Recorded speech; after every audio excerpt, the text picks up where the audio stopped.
नमस्कार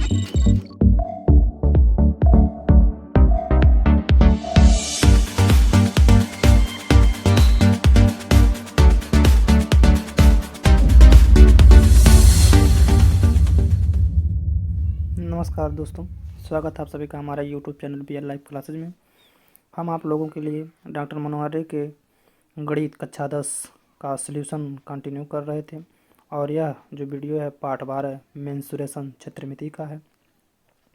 और मेंसुरेशन क्षेत्रमिति में हम आज बात करने वाले हैं महत्वपूर्ण सूत्रों का।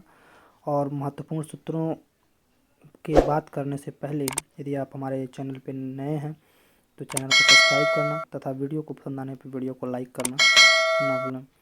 तो चलिए शुरू करते हैं महत्वपूर्ण सूत्र के बारे में। तो इसका पहला महत्वपूर्ण सूत्र आप देख पा रहे होंगे कि बेलन के बारे में है। बेलन इस प्रकार से बेलन होता है, गोल बेलन, लंबवृत्तीय बेलन किसको कहते हैं। इसमें ऊंचाई होता है जिसको बोलते हैं एच, और नीचे का जो गोल सा पार्ट होता है उसमें त्रिज्या को बोलते हैं हम लोग आर। तो यहाँ पे कह रहा है कि यदि त्रिज्या आर हो और ऊंचाई क्या हो, एच हो, तो हम लोग लंबवृत्तीय बेलन का आयतन ज्ञात करने के लिए क्या करेंगे। आयतन ज्ञात करने के लिए हम लोग पाई आर स्क्वायर एच का प्रयोग करेंगे। और नंबर 2 पे है लंबवृत्तीय बेलन का वक्र पृष्ठ ज्ञात करने के लिए तो हम लोग 2 पाई आर एच का प्रयोग करेंगे। और तीसरे नंबर पे है संपूर्ण पृष्ठ, तो संपूर्ण पृष्ठ ज्ञात करने के लिए 2 पाई आर एच ब्रैकेट में एच प्लस आर का प्रयोग करेंगे। उसके बाद यहाँ पे चौथे नंबर पे है, चौथे नंबर पे आप देख पा रहे होंगे है आयतन ज्ञात करने के लिए। आयतन ज्ञात करने के लिए हम लोग बेलन के आधार का क्षेत्रफल, यानी कि जो बेलन है इसके आधार, नीचे का जो आधार है उसका क्षेत्रफल चाहिए और क्या चाहिए, ऊंचाई एच चाहिए। तो इन दोनों का गुणा करके हम लोग आयतन को ज्ञात कर सकते हैं। पाँचवें नंबर पे है खोखला बेलन, यानी कि बीच का भाग जो है इसमें का खाली हो, बेलन का बीच का भाग जो खाली हो। तो हम लोग कैसे ज्ञात करेंगे, तो उसमें ज्ञात करने के लिए हमारी बाहरी त्रिज्या जो हो जाएगी आर हो जाएगी, और अंदर की त्रिज्या, बाहरी त्रिज्या का मतलब जैसे खोखला बेलन है तो इतना मोटा कम से कम होगा वो, ठीक। बाहर के साथ और अंदर के साथ दो त्रिज्याएं इसमें बनती हैं, जिसको हम लोग बाहर की त्रिज्या को कैपिटल आर और अंदर की त्रिज्या को स्मॉल आर से प्रदर्शित करते हैं।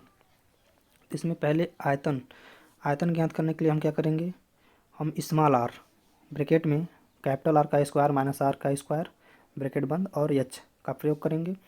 या हम लोग इसका भी प्रयोग कर सकते हैं पाई एच और ब्रैकेट में आर प्लस आर, यानी कि एक बार कैपिटल आर और एक बार स्मॉल आर, यानी कि एक बार जोड़ना है और उसके बाद से और दूसरे ब्रैकेट में कैपिटल आर में से अंतर आर, यानी कि जो स्मॉल आर है उसको हमें घटाना है।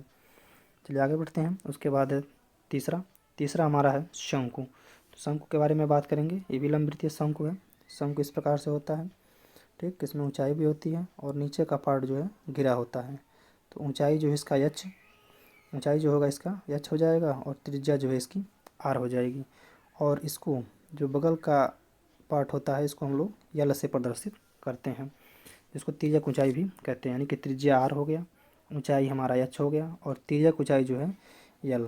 तो बगल में जो इसके है यह वाली जो दूरी है इसको हम लोग त्रिज्या आर कहते हैं। यहाँ से लेकर के यहाँ तक की जो दूरी है इसको हम लोग यल से प्रदर्शित करते हैं। तो लंबवृत्तीय शंकु का आयतन ज्ञात करने के लिए हम क्या करेंगे, 1/3 पाई आर स्क्वायर एच का प्रयोग करेंगे। ये जो सूत्र है इसको आप लोग कंठस्थ कर लेंगे, यानी कि आयतन 1/3 पाई आर स्क्वायर एच। दूसरे नंबर पे है क्या, वक्र पृष्ठ ज्ञात करने के लिए। तो वक्र पृष्ठ ज्ञात करने के लिए हम क्या करेंगे, पाई आर यल का प्रयोग करेंगे। पाई आर यल, यल क्या है हमारा, यानी कि यल हमें ज्ञात करना होगा।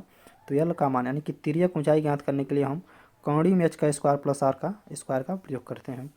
उसके बाद से नंबर 3 है शंकु का संपूर्ण पृष्ठ ज्ञात करने के लिए। तो शंकु का जब संपूर्ण पृष्ठ हमें ज्ञात करने के लिए प्रश्न में कहेगा तो हम किसका प्रयोग करेंगे, पाई आर ब्रैकेट में यल प्लस आर का प्रयोग करेंगे, ठीक।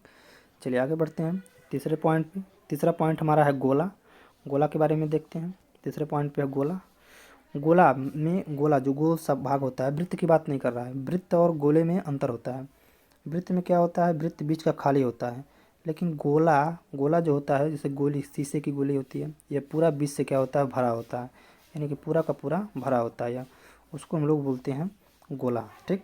यह वृत्त होता है। वृत्त की बात यहाँ पे नहीं कर रहा है। वृत्त में तो अंदर से जो है भाग इसका खाली रहता है और यहाँ पे इसमें त्रिज्या भी रहती है, लेकिन ऐसा नहीं है यहाँ पे। यहाँ पे केवल हम लोग गोले की बात करेंगे, यानी कि गोल से आकर जिस शीशे की गोली होती है पूरा अंदर भरा हुआ, तो उसका हम जब आयतन ज्ञात करते हैं तो उसमें केवल त्रिज्या r लेते हैं।